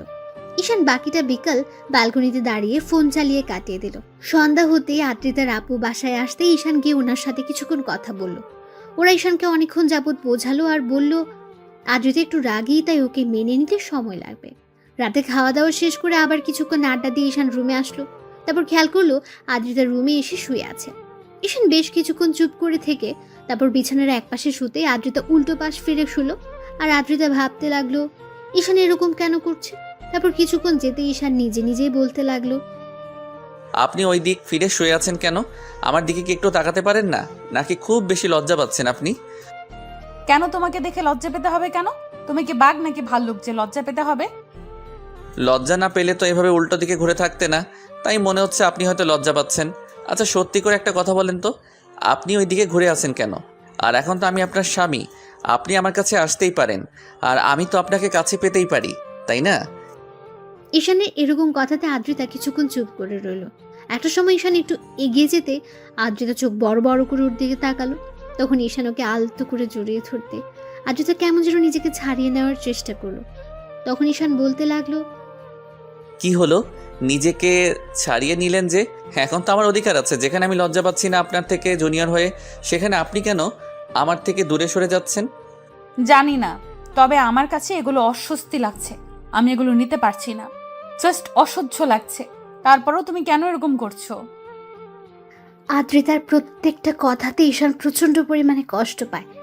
ও একটু আগাগোড়া ইমোশনাল, তাই কিছুক্ষণ চুপ করে থেকে একটু হাসার চেষ্টা করে বলল, কি বলছেন এগুলো? এখন তো আমি আপনার স্বামী। এখন আপনার অস্বস্তি লাগলেও সবটা সহ্য করে নিতে হবে। এমন না যে ভাইয়ার সাথে আপনার সব হয়েছে যার জন্য আপনি আমার কাছে আসতে পারবেন না। আপনার অস্বস্তি ফিল হবে। ভাইয়ার সাথে আপনার নামে মাত্র বিয়ে হয়েছিল, তাহলে সেই সম্পর্কটা ভুলে যেতে পারবেন না কেন? এমন না যে আপনার অন্য কারোর সাথে রিলেশন আছে যার জন্য আপনি এরকম করে আমাকে সবসময় দূরে রাখবেন। কি সমস্যা কি আপনার? ঈশানের এরকম কথাতে আদ্রিতা ঠাস করে ওর গালে একটা থাপ্পড় বসিয়ে দিল। সাথে সাথে ঈশান উঠে বসলো আর কিছুক্ষণ ওর দিকে তাকিয়ে থেকে আবার স্বাভাবিক হওয়ার চেষ্টা করে বলল, স্বামীর গায়ে হাত তুললেন শেষ পর্যন্ত? হ্যাঁ, হয়তো আপনার থেকে জুনিয়র, কিন্তু স্ত্রীর কাছে স্বামী কখনো জুনিয়র হয় না। তাহলে আপনি আমার গায়ে হাত তুলেন কোন অপরাধে? তোমার সাহস কি করে হয় এসব বাজে বাজে কথা বলার? তোমার কি মনে হয় আমি আর 10টা মেয়ের মতো বাজে যে বিয়ের পরও অন্য কারোর সাথে সম্পর্ক রাখবো? ছি, তোমার চিন্তা ভাবনা যে এতটা নীচ, কালকে রাতেই সেটা আমি বসে বুঝতে পেরেছিলাম। কালকে হয়তো নেশার ঘরে এসব করেছো, কিন্তু আজকে যে সজ্ঞানে এগুলো করবে সেটা আমি ভাবতেও পারিনি। আপনি ভুল বুঝছেন কেন? আমি তো আপনার স্বামী। এসব কথা আমাদের মাঝে হতেই পারে। তাহলে আপনি এটা কেন মেনে নিতে পারছেন না? আচ্ছা, সত্যি করে একটা কথা বলেন তো, আপনি কি বিয়েটা মন থেকে মানতে পারেননি, নাকি আমি আপনার থেকে জুনিয়র বলে আপনি এখন আমাকে মেনে নিতে চাইছেন না? বলেন। ঈশানের কথাতে আদ্রিতার মনে পড়ে গেল কালকে রাতে তো ঈশান এসব কথা বলেছিল। তার উপর কালকে নিজে থেকে ঈশানকে আটকানোর চেষ্টা না করলেও নিজের অনিচ্ছা সত্ত্বেও ওকে নিজের সাথে জড়িয়ে নিয়েছিল। সারা রাত ওকে বুকের সাথে জড়িয়ে নিয়ে ঘুমিয়েছে। তাহলে আজকে একটা দিন যেতে না যেতে ঈশানের সাথে এরকম ব্যবহার করছে। আদ্রিতা ভাবছে ঈশান কি করে এসব বাজে চিন্তা করছে। আদ্রিতা চুপ করে আছে। ঈশান প্রচন্ড পরিমাণে খারাপ লাগলো। ও উঠে গিয়ে ব্যালকনিতে দাঁড়ালো আর চোখ জোড়া বন্ধ করতে দুফোঁটা অশ্রু গড়িয়ে পড়লো। আদ্রিতার মনে হতে লাগলো, না না, এসব আমি কি করছি? ওকে ভালোবাসতে পারি না, কিন্তু ওকে কষ্ট দেওয়াটা আমার পক্ষে অন্যায়। তাছাড়া ও হয়তো আস্তে আস্তে আমার প্রতি দুর্বল হচ্ছে। আর কালকে ও আমাকে বিয়ে করে নিয়েছে, আমি তো এখনো ওর স্ত্রী। তাহলে কি করে ওকে এমন করে গায়ে হাত তুলতে পারলাম? এত ভাবনা চিন্তার পরেও আজকে আমি ওর গায়ে হাত তুললাম। এটা আমি কি করলাম, কি করে করতে পারলাম? অর্ধেক রাত অব্দি ঈশান ব্যালকনিতে দাঁড়িয়ে কাটিয়ে দিল। তারপর রুমে এসে কোনো রকম বিছানার একপাশে শুয়ে পড়লো। সকালে ঈশানের ঘুম ভাঙতে খেয়াল করলো আদ্রিতা ওর বুকে মুখ গুজে শুয়ে আছে। এমন কিছু দেখে ঈশান অবাক হলো, ওর দিকে তাকিয়ে রইল। তারপর আদ্রিতার ঘুম ভাঙলো, দেখলো ঈশান ড্যাব ড্যাব করে তাকিয়ে আছে। আদ্রিতা তাড়াহুড়ো করে উঠে বসলো। ঈশান বলল, এত লজ্জা পাওয়ার কি আছে? নিজের স্বামীর বুকেই তো মাথা রেখে ঘুমিয়েছিলেন, তাহলে লজ্জা পাওয়ার কি আছে? দেখেন, এখন থেকে হয়তো আপনার একটু সমস্যা হবে আমাকে মেনে নিতে, কিন্তু আস্তে আস্তে ঠিক হয়ে যাবে। তাই এত লজ্জা পাওয়ার কিছু নেই। আদ্রিতা কিছু না বলে ওয়াশরুমের দিকে চলে গেল। ঈশান মুচকি মুচকি হাসতে লাগলো। এভাবে পুরো 5-6টা দিন ঈশান আদ্রিতার বাসায় ওর আব্বু আম্মুর কথাতে কাটিয়ে বাসায় ফিরলো। বাসায় ফিরে একটা দিন রেস্ট নিয়ে আব্বু ঈশানকে অফিসে যেতে বলল। তো পরদিন সকাল থেকে অফিসে যাবে ভেবে ঈশান তাড়াতাড়ি শুয়ে পড়ে। একটু পর আদ্রিতা এসে পাশে শুতে ঈশান ওর দিয়ে ফিরল। সাথে সাথে আদ্রিতা একটু সরে যেতে গেলে ঈশান ওকে টান দিয়ে নিজের কাছে টেনে নিল। তারপর ওকে বুকের সাথে শক্ত করে জড়িয়ে ধরতেই আদ্রিতাকে ছাড়িয়ে নেওয়ার চেষ্টা করলে ঈশান বলতে লাগলো, ভালো না বাসতে পারেন, ইগনোরটা অন্তত করিয়েন না। সেদিন রাতের পর থেকে আমি আপনার স্পর্শগুলো এখনো ফিল করতে পারি। আপনি আমাকে ভালো না বাসেন, কিন্তু আমি আপনাকে যেমন করে ভালোবাসতে চাই আমাকে তেমন করে সুযোগ দেন। আমি কি সেই সুযোগটা পাবো না আপনার থেকে? আদ্রিতা তারপর ঈশানকে ছাড়িয়ে নেওয়ার চেষ্টা করলো। ঈশান বুঝতে পারলো ওর অস্বস্তি ফিল হচ্ছে, তাই ঈশান ওকে ছেড়ে দেয়। আদ্রিতা কিছুক্ষণ ওর দিকে তাকিয়ে থেকে বিছনা ছেড়ে উঠে গেল। এবার ঈশানের নিজের উপরে রাগ হচ্ছিল। তখন উঠে ওয়াশরুমে গিয়ে চোখে মুখে পানি দিল। তারপর বাসা থেকে বেরিয়ে যেতে গেলে আদ্রিতা ওকে কয়েকবার ডাকলো। ঈশান দাঁড়ালো না। খুব রাগ হচ্ছে আজকে। যে মেয়েটাকে বিয়ে করলো সে হয়তো ওর ভাবি ছিল, কিন্তু এখন তো ওর বউ। তাহলে আব্বু আম্মুর কথা দিয়ে তাকে মেনে নেওয়ার চেষ্টা করাটা কি ওর জন্য অপরাধ ছিল? কথাগুলো ভাবতে খুব রাগ হচ্ছিল। সারাটা রাত ঈশান বাসায় ফিরল না। অন্যদিকে টেনশন হচ্ছিল যে এমন করে ওকে ইগনোর করাটা ঠিক হয়নি। পরদিন সকালে ঈশান বাসায় ফিরতে কলিং বেল দিতেই আদ্রিতা তাড়াহুড়ো করে উঠে গিয়ে দরজা খুলে দিল। এমন কিছু দেখে শুনে ঈশান অবাক হয়ে গেল, আর ঈশানকে কোনো প্রশ্ন করার আগে ওর রুমের দিকে চলে গেল। ওর পেছন পেছন গেল ঈশান, গিয়ে কোনো রকম বিছানায় গিয়ে গা এলিয়ে দিতে আদ্রিতা বলতে লাগলো, এই সারা রাত কোথায় ছিলে তুমি? তোমাকে কতবার কল করেছি, একটাবার দেখো। যেখানে থাকি আপনাকে অত টেনশন করতে হবে না, এত ভালোবাসা দেখাতে হবে না। যেটা সত্যি নয় সেটা দেখে কি লাভ বলেন? ঈশানের কথাতে আদ্রিতা মাথা নিচু করে নিল। ঈশান কিছুক্ষণ চুপচাপ রেস্ট নিয়ে তারপর অফিস টাইম হতে কোনো রকমের রেডি হয়ে খাওয়া দাওয়া করে বেরিয়ে পড়লো। আর আদ্রিতাকে একটাবার বলেও গেল না, যার জন্য ওর মন খারাপ হলো। আবার পরক্ষণে মনে হলো ও তো ঈশানকে কাছে আসতে দিতে চায় না, তার উপর স্বামী হিসেবে মানেই না। সেদিন রাতে হয়তো জোর করে তার কাছে এসেছিল, কিন্তু সেদিনের পর থেকে আর ঈশানকে তেমন করে কাছে টেনে নিতে পারেনি সে। ওই রাতে ওদের মাঝে যাওয়া হয়েছিল, তারপর আর কখনো ঈশান ওকে জোর করেনি, কিংবা আদ্রিতার কাছেও আসেনি। ঈশান অফিসে গিয়ে কোনো কাজে মনোযোগ দিতে পারছিল না, বারবার আদ্রিতার করা অবহেলা কথাগুলো মনে হচ্ছিল। ঈশান চুপচাপ বসে রইল। তারপর দুপুর টাইম হতে অফিস ছেড়ে বেরিয়ে গেল। কিছুক্ষণ একটা নদীর পাড়ে বসে একা একা কথাগুলো ভাবলো। মাঝে ঈশানের বন্ধু রাজ ওকে কল করলো, তখন রিসিভ করে বলতে লাগলো, নদীর পাড়ে আসি, চলে আয়, আর প্রশ্ন করিস না। ঈশান কলটা কেটে দিল। তো 15 মিনিট পরে রাজ আসলো। ঈশান অন্যমনস্ক হয়ে বসে আছে, গায়ে অফিসের ড্রেস। রাজ গিয়ে ঈশানের পাশে বসলো। ঈশান একটাবার ওর দিকে তাকালো, তখন রাজ বলতে আরম্ভ করলো, বুঝতে পারছি কোনো এক কারণে মন খারাপ। তো বল, মন খারাপের কারণটা কি ভাবি? ঈশান হ্যাঁ সুযোগ উত্তর দিল। তখন রাজ চুপ করে থেকে আবার জিজ্ঞেস করলো, চুপ করে থাকিস না, যেটা হয়েছে সেটা আমাকে বল। আমি জানি ভাবি হয়তো তোকে মেনে নিতে সময় নেবে, একটু ইগনোরও করবে। তার জন্য মন খারাপ করে থাকলে হয়? তোকে একটু বেশি বেশি ভালোবাসা দেখাতে হবে। তুইও যদি মন খারাপ করে থাকিস কিংবা রাগ করে ভাবির থেকে দূরে সরে যাস, তাহলে দেখবি কখনোই তোরা এক হতে পারবি না। ঈশান বিয়ের রাতের ঘটনাগুলো রাজকে খুলে বলল। তারপর ঠিক ওকে ইগনোর করছে সবটাই বলল। আগে তো যেটুকু দেবর হিসেবে কথা বলতো, এখন তো তার অর্ধেকটুকুও বলে না। কথাগুলো ভাবতেই ঈশানের খারাপ লাগছে। এবার রাজ বলতে লাগলো, এই সামান্য বিষয় নিয়ে মন খারাপ থাকলে হবে? তোকে ভাবির কাছে যেতে হবে, জোর করে হলেও ভালোবাসাটা বোঝাতে হবে। হয়তো তোর বড় ভাইয়ের বউ ছিল, ওই জন্য এখনো তোকে মেনে নিতে সময় লাগবে। কিন্তু সেদিন রাতে তো তোকে বাধা দিতে পারিনি। তুই তো বুঝতে পেরেছিস তোদের মাঝে কিছু একটা হয়েছে। তাহলে সমস্যা কোথায়? তুই আরো চেষ্টা কর, ওনাকে বারবার কাছে টেনে নে। তারপর তোর স্পর্শগুলো যখন ওনার কাছে অনেক বেশি ভালো লাগবে, তখন তোকে দূরে সরাতে পারবে না। হয়তো লজ্জার কারণে তোকে কাছে টেনে নিতে পারছে না, কিন্তু তুই যখন ওনার কাছে যাবি তখন তোকে দূরে সরিয়ে দিতে পারবে না। রাজের সাথে ঈশান অনেকক্ষণ যাবত আড্ডা দিল। তারপর বিকেল হতে বাসায় চলে গেল। বাসায় ফিরে ফ্রেশ হয়ে রুমে আসলো। ব্যালকনিতে আদ্রিতা দাঁড়িয়ে আছে। ওকে দেখে ঈশানের মাথায় একটু শয়তানি বুদ্ধি চাপলো, আর রাজের কথায় মনে হতে লাগলো, উনি যতই আমাকে ইগনোর করুক তাতে কি, একটা সময় তো দেবর ছিলাম, ওই জন্য হয়তো রাজের কথাটাই ঠিক যে আমাকে কাছে টেনে নিতে চাইছে না, কিন্তু কতদিন দূরে সরিয়ে রাখতে পারে সেটাও আমি দেখে নিব। ঈশান মুচকি মুচকি হাসছে আর কথাগুলো ভাবছে। এর মাঝে খেয়াল করলো বাতাসের শাড়িটা আদ্রিতার প্যাটের উপর থেকে সরে যাচ্ছে, যার জন্য ওর উন্মুক্ত কোমরটা বেশ ভালোভাবে দেখা যাচ্ছে। ঈশান নিজেকে আটকে রাখতে পারলো না, আদ্রিতার কাছে গিয়ে দাঁড়ালো। তারপর পেছন থেকে ঝাপটে জড়িয়ে ধরে ওর প্যাটের উপর 2 হাত রেখে তারপর চুলে মুখ গুজে দিল। আদ্রিতার সাথে সাথে চমকে উঠলো। তারপর ঈশানকে ছাড়িয়ে নিয়ে ওর দিকে একবার তাকাতে ঈশান হুটহাট করে ওর কপালে একটা চুমু দিয়ে দিল। তারপর আবারও ওইভাবে পেছন থেকে জড়িয়ে ধরতে আদ্রিতা বলতে লাগলো, ঈশান কি করছোটা কি? প্লিজ ছাড়ো আমাকে। আর কতবার নিজেকে ছাড়িয়ে নেবেন, আর কতবারই নিজেকে আমার থেকে দূরে সরিয়ে দিবেন বলুন? আমি কি আপনার ভালোবাসাটা কখনোই পাবো না? আপনি আমাকে ভালো না বাসেন, আমি তো বাসি। আমাকে নিজের মতো করে বাঁচতে দেন। স্বামী কষ্ট পেলে সেই কষ্টটার জন্য স্ত্রীকে উপরওয়ালার কাছে কিন্তু জবাবদিহিতা করতে হবে, সেটা জানেন তো। তাই আমাকে দূরে সরানোর চেষ্টা করবেন না, তাতে আমি কষ্ট পাবো। ঈশান বোঝার। আমি জানি আপনি আমাকে স্বামী হিসেবে মানেন না, আমাকে বিয়েটা করতে চাইছিলেন না। আমি তো আপনাকে এখন ভালোবেসে ফেলেছি। বিয়ের প্রথম দিন রাতে আমি ওরকম উল্টাপাল্টা জিনিস খেয়ে এসে আপনাকে যেমন করে স্পর্শ করছি, সেই কথাগুলো তো আমি ভুলে যেতে পারছি না। আমার ওরকম স্পর্শটা আবারও চাই। তাহলে কেন আমাকে দূরে সরিয়ে দেন? আদ্রিতা কিছু বলতে কেউ পারলো না। আর ঈশান ওর মনের অব্যক্ত অনুভূতিগুলো আদ্রিতাকে জড়িয়ে ধরে রেখে প্রকাশ করলো। আদ্রিতা বেশ অস্বস্তি লাগছিল।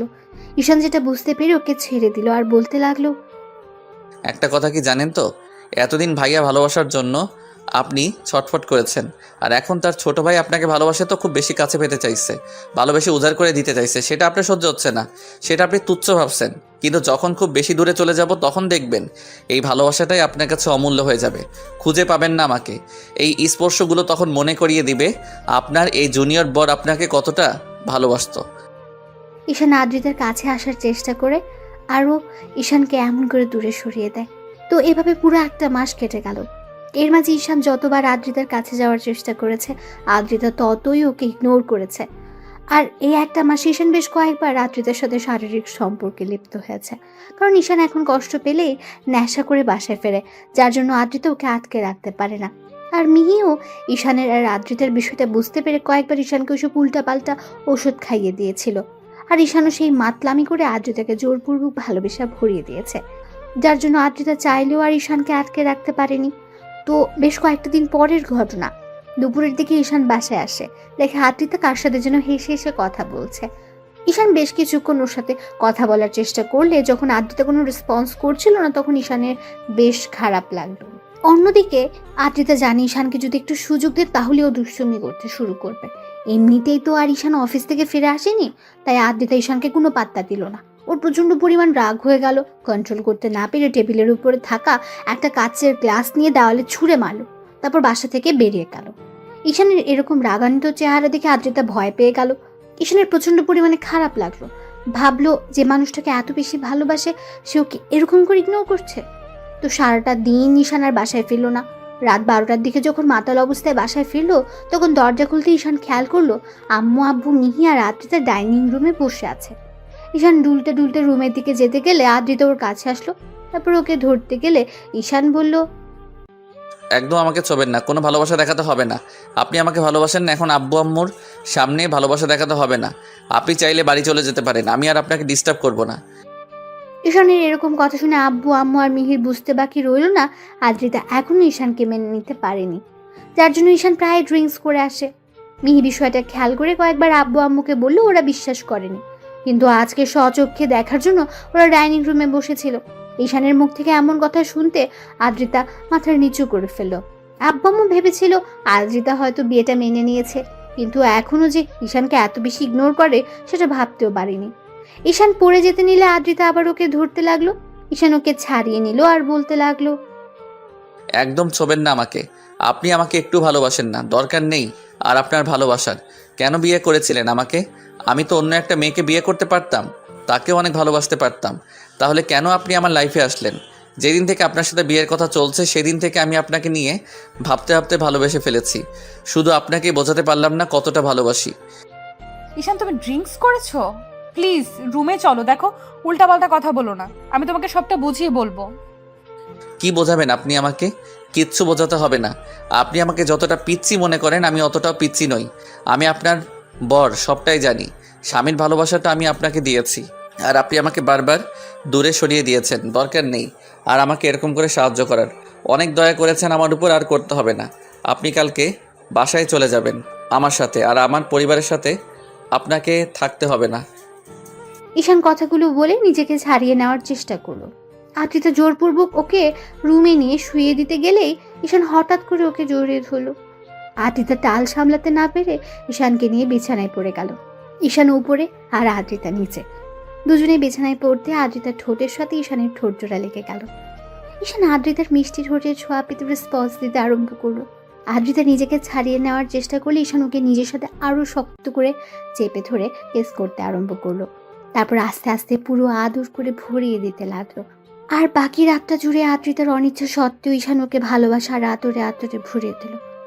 তো পরদিন সকালে উঠে ঈশান ফ্রেশ হয়ে নেয়, তারপর নেশা কাটলে রাতের কথা মনে পড়তে নিজের ভেতর খারাপ লাগা কাজ করে।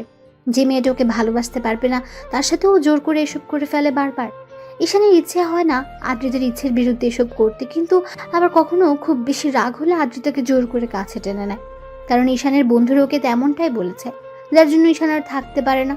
তার উপর যখন থেকে ও ঈশানকে স্পর্শ করছে তখন থেকে ঈশান ওকে কাছে পাওয়ার জন্য পাগল হয়ে উঠছে।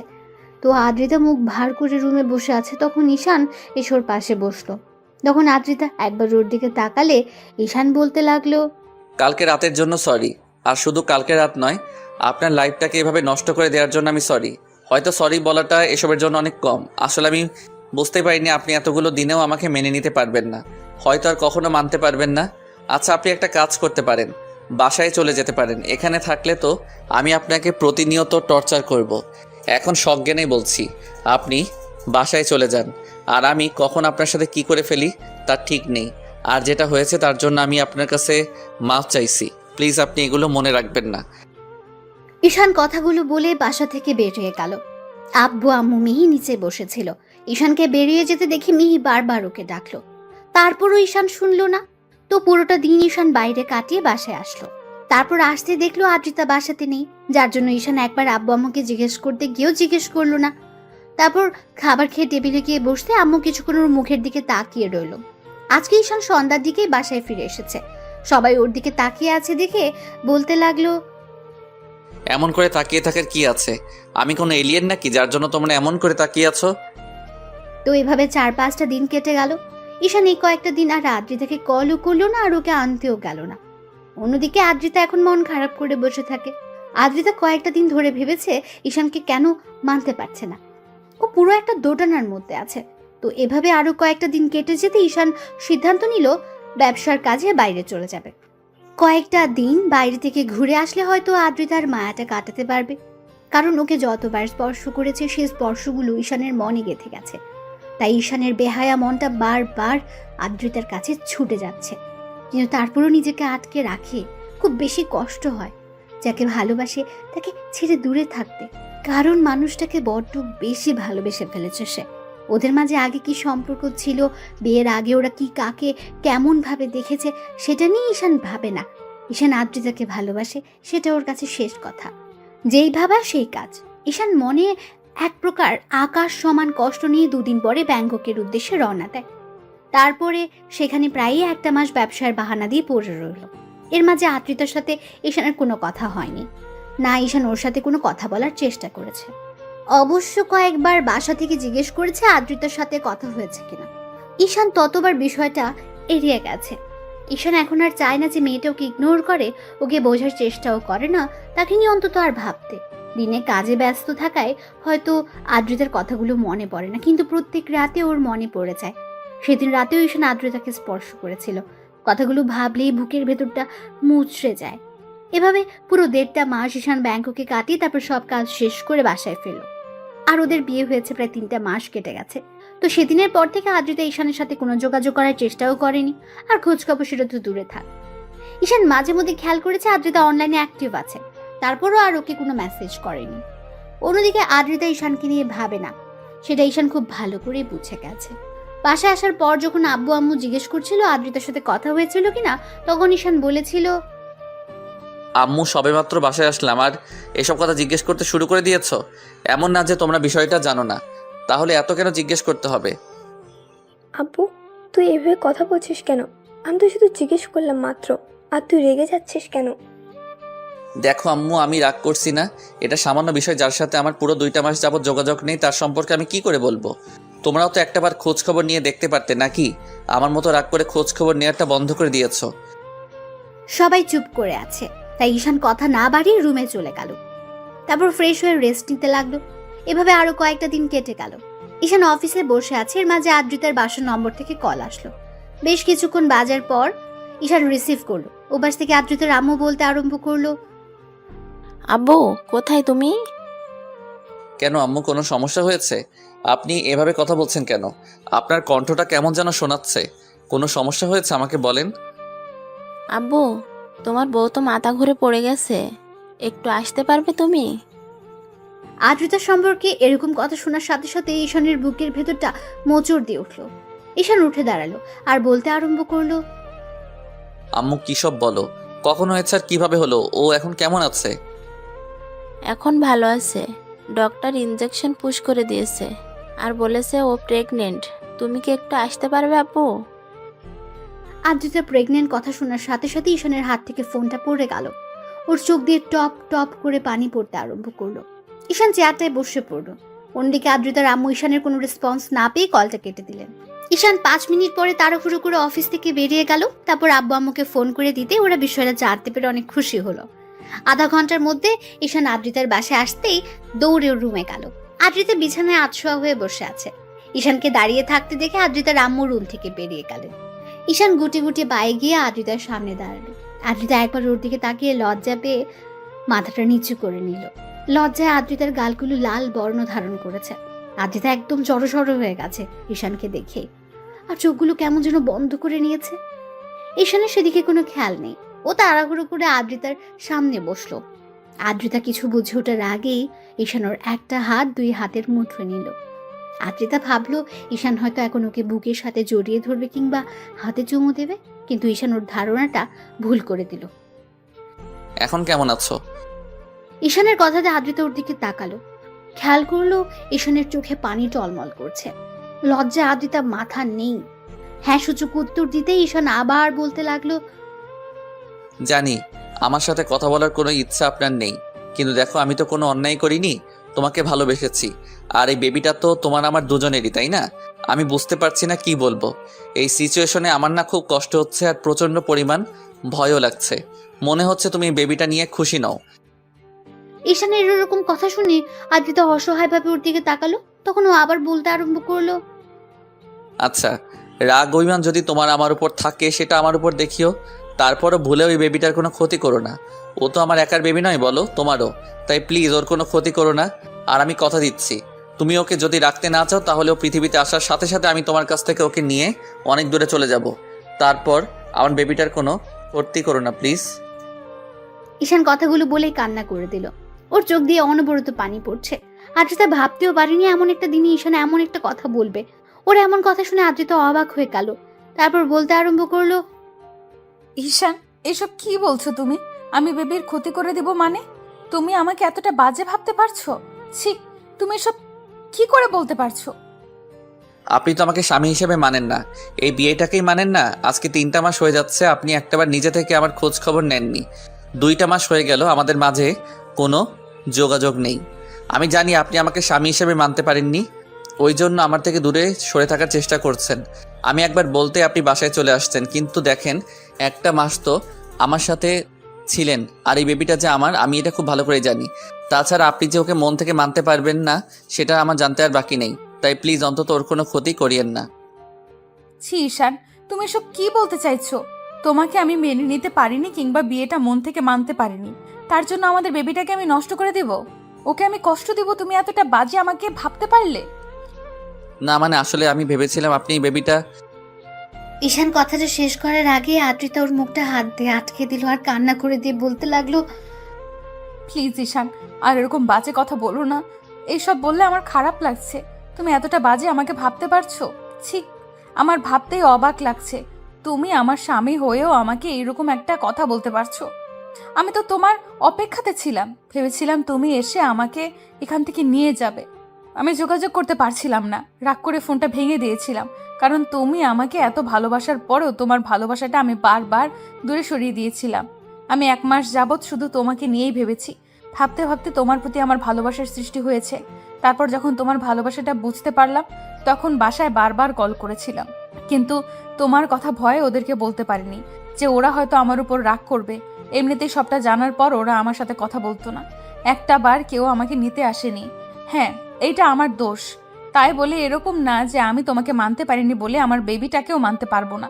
আমি স্বামীর ভালোবাসা ছাড়া কতটা কষ্টের 1টা মাস পার করেছি। যখন তুমি আমাকে স্পর্শ দিয়েছ, হয়তো মন থেকে মানতে পারিনি, কিন্তু শেষ 1টা মাস আমি বুঝতে পেরেছি তোমার ভালোবাসাটা আমার লাইফে কতটা প্রয়োজন। তার মানে আপনি। ঈশান কথাটা বলে শেষ করতে পারলো না। তার আগে আদ্রিতা ঈশানকে ঝাপটে জড়িয়ে ধরে কান্না করে দিল আর বলতে লাগলো, হ্যাঁ, আমি আমার সেই জুনিয়র মাতাল দেবর বরটাকেই ভালোবেসে ফেলেছি। আর এত ভালোবাসি যার জন্য তার অস্তিত্বটা আমার মাঝে একটু একটু করে বেড়ে উঠছে। আমি কি করে তাকে কষ্ট দিব বলো? তুমি প্লিজ আর কখনো এসব কথা বলো না জান। এর মাঝে আব্বু আম্মু দরজায় এসে দাঁড়ালো। ঈশান একবার দরজার দিকে তাকিয়ে থাকে, বুকের সাথে খুব শক্ত করে জড়িয়ে নিল। ভাবলো এখন রাগ অভিমান করে থেকেই বা কি লাভ? তাছাড়া যখন বুঝতে পেরেছে তাহলে ওকে কষ্ট দিয়ে বা কি লাভ?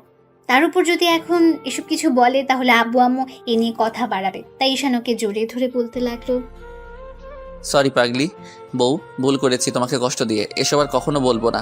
ভয় পেয়ে গেছিলাম, ভেবেছিলাম তুমি সবসময় আমার সাথে যেভাবে মিসবিহেভ করবে আমাকে দূরে সরিয়ে দিবে, কিন্তু ভাবতে পারিনি যে আমার দূরে সরে যাওয়াতে তুমি আমাকে এত বেশি ভালোবাসতে পারবে আর ফিরে এসে আমি আমার অস্তিত্বটা তোমার মাঝে খুঁজে পাবো।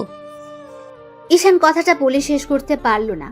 তার আগে আদ্রিতা ওকে ছেড়ে ওর মুখের দুই পাশে হাত রেখে ও সারা মুখে কিস করতে লাগলো।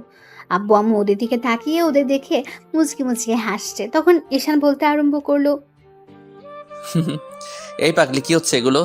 দেখো আব্বু আম্মু বোন, তোমার আব্বু আম্মু পর্যন্ত তাকিয়ে আছে, ছাড়ো এখন।